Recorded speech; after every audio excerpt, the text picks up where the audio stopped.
Facing the parking lot, I thought fondly of my beloved old car. Robert, you really air. As I turned toward the voice, Sophia looked at me with a calm expression. My name is Robert, and I'm 26 years old. I joined my current company as a skilled employee with prior work experience 2 years ago. The company is a small programming firm. As a software engineer, my days are spent in front of a computer. Most of my colleagues are also intensely focused on their computers.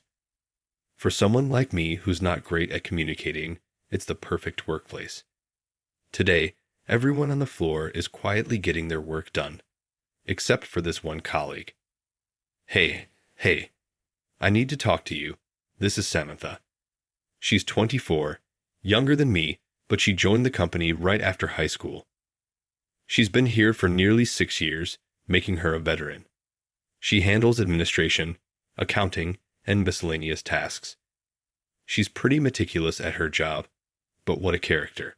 Bright blonde hair, perfect makeup and nails, and daily changing perfumes. She's just a different breed. The floor, usually quiet, tends to be lively whenever she speaks to someone. What is it? Naturally, I, who am not fond of communication, find Samantha challenging. We sit far apart, so she rarely speaks to me. What does she want today? Why don't you go on a blind date? A blind date. I couldn't help but exclaim in a ridiculous tone. At that, Samantha burst into laughter. Don't take it so seriously. There's this really cute girl, one of my colleagues. You know? Aren't you interested? Not really. I cut her off sharply. The woman Samantha is trying to set me up with. I just don't feel like we'd be a good match. Ah, come on. Just meet her. Just when I thought the conversation was over, she persisted. I'm not interested in dating right now. I thought I had cut her off sharply, but Samantha was unfazed.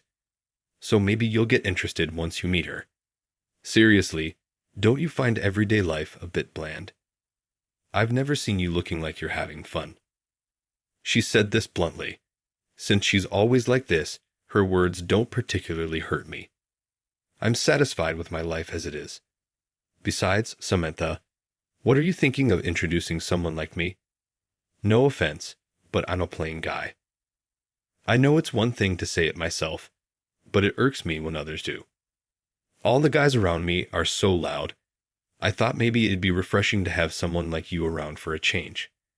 That was quite an insult. Naturally, my answer was a firm no. But right, it's settled then. This Sunday at 10 a.m., meet at Central Station.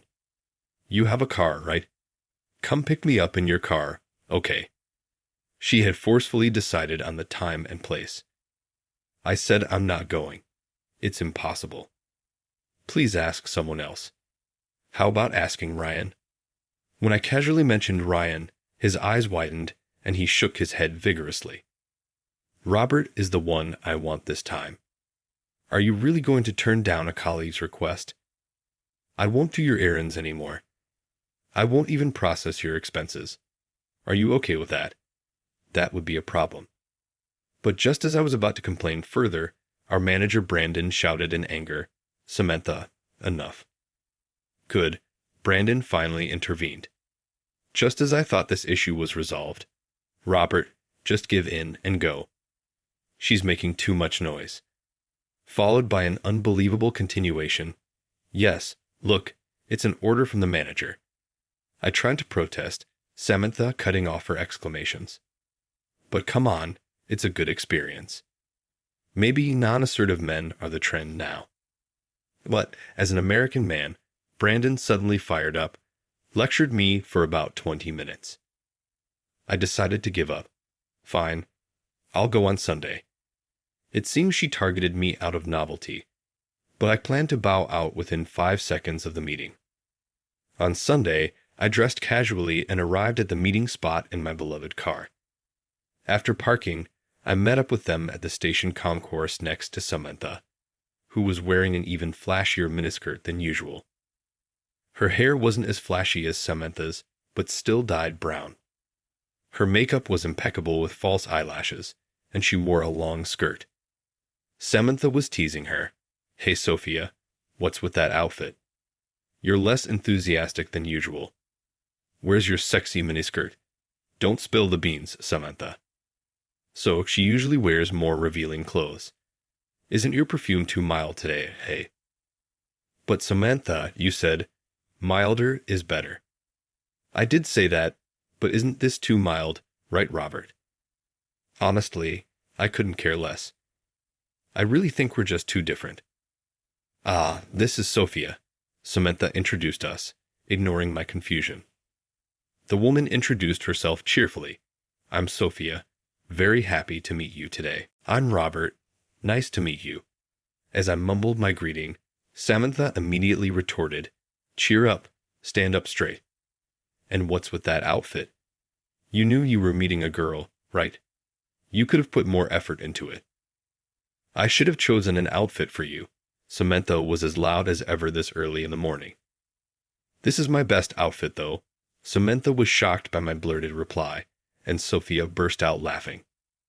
Did she just laugh? That's funny. I didn't know what exactly tickled her, but my appearance didn't make her decline the blind date. "Then let's head over to the cafe in Robert's car. We can talk more there." Samantha energetically waved her fist and headed for the parking lot. We arrived at the parking lot and walked toward my beloved car. As we approached, Samantha's face grew increasingly pale. "Please get in." When I unlocked my old cherished car, Samantha screamed. "I had a hunch, but is this junker really your car?" "Calling it a junker is rude. It's an old compact car that I've been taking good care of. Sure, the paint is peeling here and there, and it's faded. It might look ready for the yard, but I maintain it well, and it still runs fine. I'm riding in this." "I can't. It's you." "Samantha, I knew you would say that." "Now, Sophia, you feel the same, right?" Nodding, I was ready to call it quits there. "That's super cute, though." "What?" "Samantha," and I froze. "Wow, it's a two-seater. So cute. It looks adorable with its compact shape and faded color. Can I ride in it?" Sure." Overwhelmed by the enthusiasm, I agreed. Sophia happily climbed into the car. She buckled up and sat up straight. "Hey, Samantha, what's going on here?" "What do you mean?"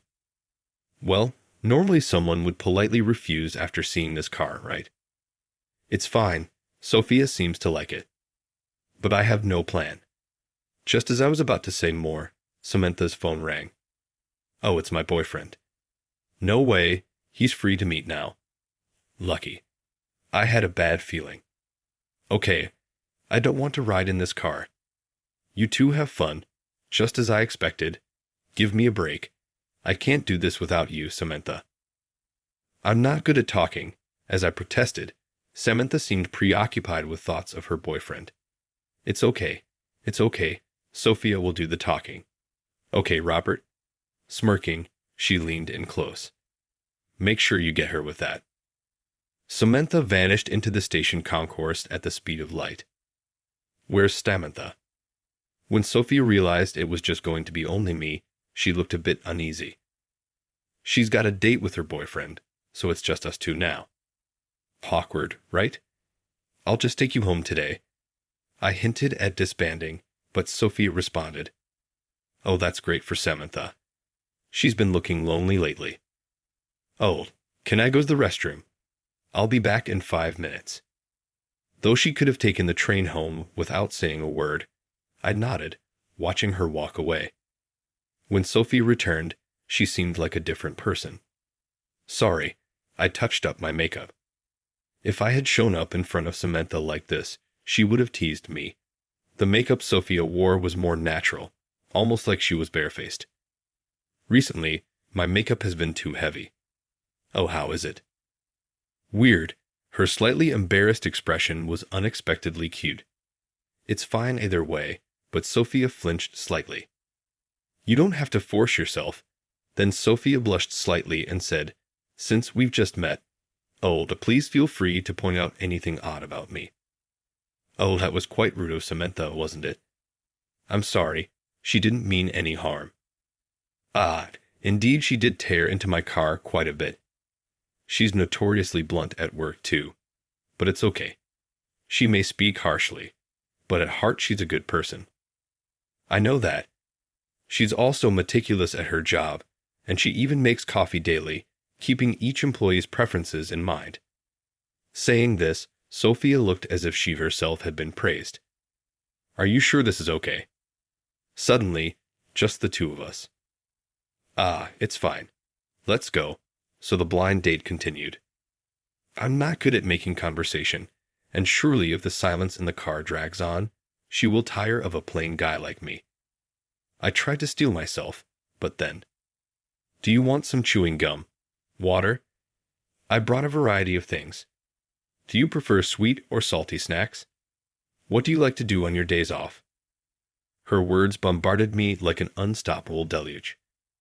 There was hardly a moment of silence, and there I was, unable to respond well. Gradually, I began to sink into self-loathing. Ah, this is fun.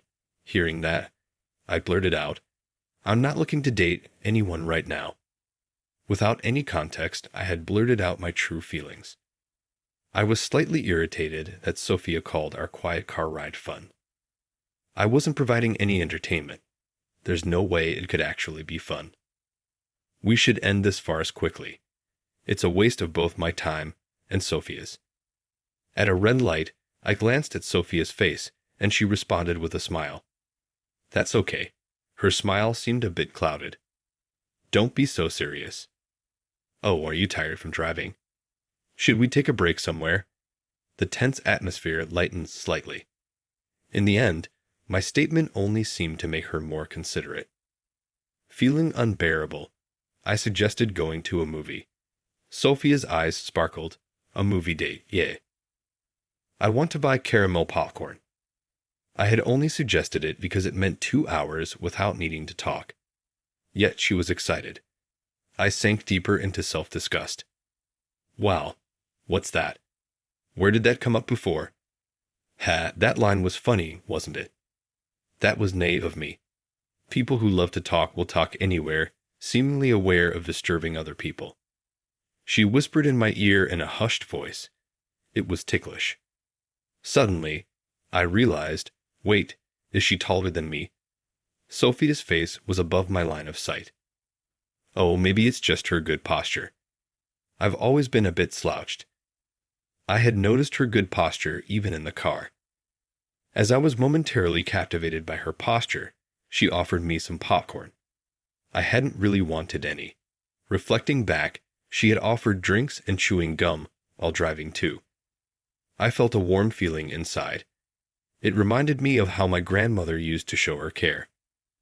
After the movie, the question arose, where to next? I shouldn't be swept away by Sophia's cheerful disposition. I needed to be clear. Sorry, continuing this is a waste of time. I really don't want to date anyone, and we're just too different in personality and everything. I'll drive you home. Let's call it a day. Sophia looked surprised and a bit resigned. Understood. But there's just one place I'd like to stop by before we head back. Is that okay? So, I drove the car since it seemed to be on our way home. Here, the park was a spacious park with a view of the ocean, famous for its annual fireworks festival. It was actually a place I was quite familiar with. Sophia suggested we walk a little, so we got out of the car. Unusually, Sophia was silent. It felt a bit awkward. This bench, it was just an ordinary bench in the park. This is where you helped me, she said, surprised. I stared at Sophia. You're the type who can't leave someone in trouble alone, aren't you? I remembered several instances where this was true. Lost, feeling sick when I spot someone like that in the bustling crowd, I can't just ignore them. Indeed, that's my nature. My beloved grandparents were the same. One day during the fireworks festival, I came here with friends. I wasn't used to the sandals I was wearing, and they hurt so much. It became painful to walk, and I went looking for a convenience store. I told my friends to go ahead without me, but there was no store around. And when I couldn't walk anymore, I sat down here on this bench and huddled up. Then you offered me a bandage. I remembered suddenly. A memory of a woman holding her foot and looking down came to my mind. Wait, that was you, Sophia. You looked so different. I didn't recognize you at all. Sophia smiled faintly. I had dyed my hair black and styled it up, so the vibe was totally different. I see, I said, understanding the drastic change in her appearance.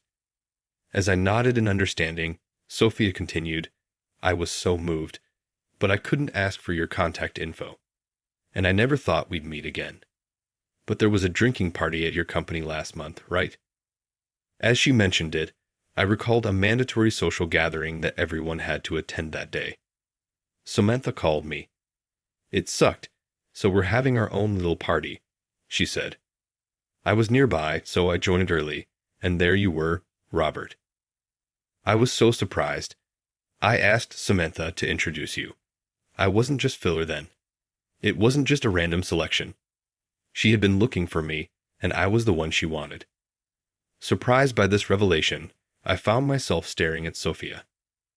Unable to stand the tension, I asked a question.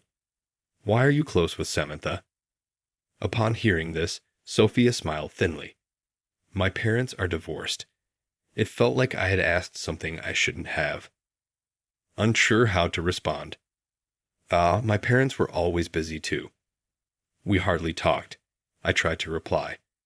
Sophia smiled faintly again. Before they divorced, it was really tough. I went off the rails then.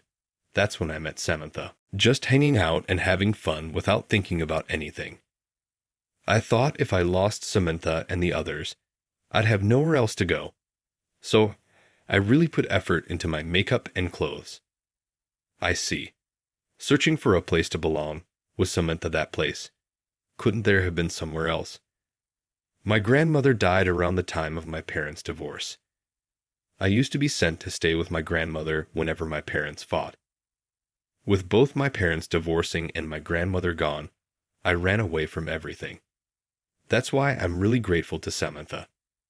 If it weren't for them at that time, who knows what would have happened. Oh, but I'm thinking of moving on from the makeup soon. If your grandmother saw this makeup, she'd faint, I teased. With that, she jumped up in a panic. Just thinking about it scares me. I loved her because she was so kind, but she was very strict. I see. Your good posture is thanks to your grandmother's upbringing, then, I remarked. As I said this, her spine stretched even taller, and her face turned bright red. I suddenly felt a kinship with her, and my guard came down. My parents were always busy with work too. It was pretty much my grandparents who raised me. I get it. Grandmothers are super strict, but also incredibly kind. I expressed empathy. Sophia's face lit up with joy. That car is actually a keepsake from my grandfather. He cherished it so much, and I wanted to keep it. I turned towards the parking lot, my thoughts lingering on my beloved old car. Are you? Robert, you really are. As I turned toward her voice, Sophia was facing me with a serene expression. You're a wonderful person. You care about your grandfather, and you're kind. I blushed and looked down, embarrassed by her straightforward compliment. I want to wait until you like me back. I finally found you. I don't want to give up. Is there absolutely no chance? Honestly, my impression of her had changed considerably since we first met. For the better. Much better.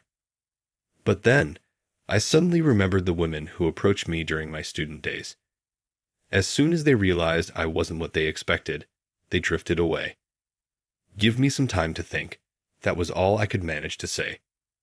Months later, sorry for making you wait. I just couldn't tie this ribbon properly. Does it look okay? Sophia twirled in front of me in her dress. It looks fine, but it might come undone if you move too much. Hearing this, she suddenly straightened her back, startled. I won't get too excited, but she gently took my hand. Is it okay if I hold your hand? She looked up at me with those big eyes. I was probably blushing all the way to my ears. Today was our fireworks date at that same park where we had apparently first met. Yes, I had decided to date Sophia. After that day, we parted ways. Sophia was persistent. She'd call or message whenever there was a chance. Somehow, she had managed to set up dates without me even realizing. Samantha kept teasing me, "Sophia has changed. Are you guys dating? Just date her already." Sophia had gradually become more herself around Samantha. I didn't need Samantha to tell me, but by that time, I had fallen in love with Sophia, who I felt comfortable with. Sophia was talkative and cheerful, of course. She never got upset, even when I couldn't speak well. Recently, even the silences felt comfortable.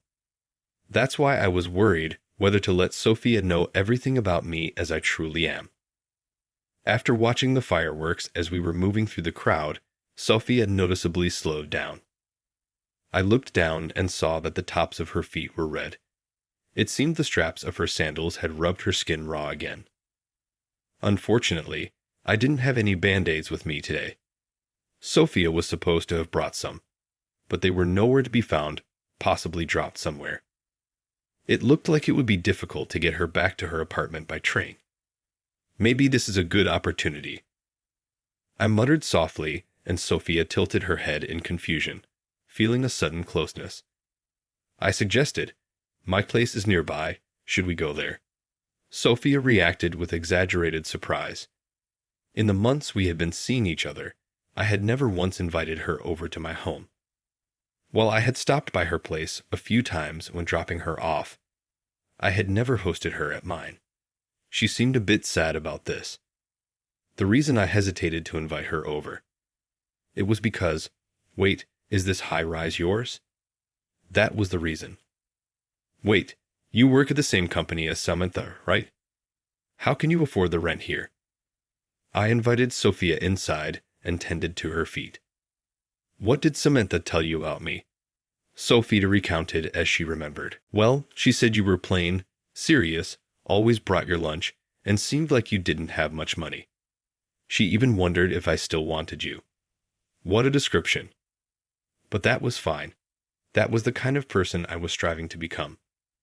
I am plain and serious, but my investments have done well, and I have a decent amount of money, enough to buy a high-rise as a tax strategy, I explained.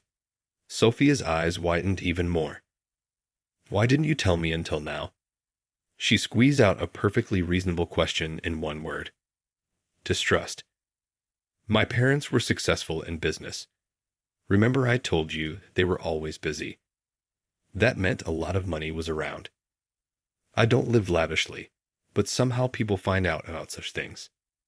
People would befriend me, and when they realized they couldn't get money out of me, they'd call me boring and exclude me. I went out with a girl because she said, "I like your kindness," and then she asked me for expensive brand-name goods for her birthday and Christmas. I didn't have that kind of allowance, so when I refused, they'd call me lame and break up with me. Eventually, I realized they were only after my parents' money, and I couldn't trust anyone anymore, I confessed. Sophia looked like she was about to cry. "What about your parents? They handed over their business and are enjoying their retirement abroad. Didn't you take over the business?" A natural question. Maybe it was out of stubbornness. I didn't want to simply inherit my parents' success. It didn't suit me, I said awkwardly, looking down. The business was in trade, involving a lot of travel and socializing, which I found difficult. So, I thought I'd support my parents by learning about investments, helping them from behind the scenes. They probably knew I was struggling. They decided to hand the business over to someone else and told me to live freely. I was told I could just let it be, but that didn't really matter to me. I used all the money I received from my parents for college and job start gifts on investments. Whether it was beginner luck or the payoff of my studies, it worked out. My parents often said, "Why don't you spend more lavishly?" But I've never been comfortable with extravagant spending. My parents are abroad, and we hardly communicate now. But I was loved by my grandparents. even if my parents were busy and friends or lovers drifted away. I wanted to stand on my own 2 feet. Enough of that story. More importantly, Sophia, now that you know the truth about me, what do you think? Sophia looked at me, startled. Perhaps she thought she had struck it rich, or that I had been awful for deceiving her, or that I hadn't trusted her enough to share this for so long. However, Sophia surprised me with a response I hadn't anticipated. I'm not a match for you. A question mark appeared in my mind. I decided to ask her directly. What do you mean? Tears began to fall from Sophia's eyes. I'm not a match for you. You come from such a respectable family. You've experienced loneliness, yet didn't lash out and drop out. You went to university. You even learned how to invest to support your parents and stood on your own without frivolously using their money. I felt like crying too. There have been times when I thought about spending my parents' money freely. Everyone around me expected that of me, but it was my beloved grandparents who stopped me. And now, out of respect for them, I am careful about how I use the surplus money I have. I felt that Sophia had acknowledged this. However, the silence as I pondered this was interpreted differently by Sophia. See, I really don't match up. A high school graduate and former delinquent can't even meet your parents. I'm sorry, I should go. I won't contact you anymore. Leaving a bewildered me behind, Sophia quickly exited my apartment. It was all so sudden that I just stared dumbfounded in the direction she had gone. Pull yourself together, me. It's not like that. I shouted toward the door Sophia had left through and dashed out without a second thought. I might never meet a woman like Sophia again. Images of the Sophia I knew flashed through my mind like a slideshow. Always bright, often laughing, her posture always impeccable, her way of eating so graceful that I often found myself mesmerized. She seemed to feel complex about her troubled past, but to me, she was always beautiful, no matter the circumstances. I wanted to embrace that troubled her. Since that can no longer happen, I want to embrace her for now forever. I caught up with Sophia, and all these words that I had uttered at once became the words of a proposal from me to her.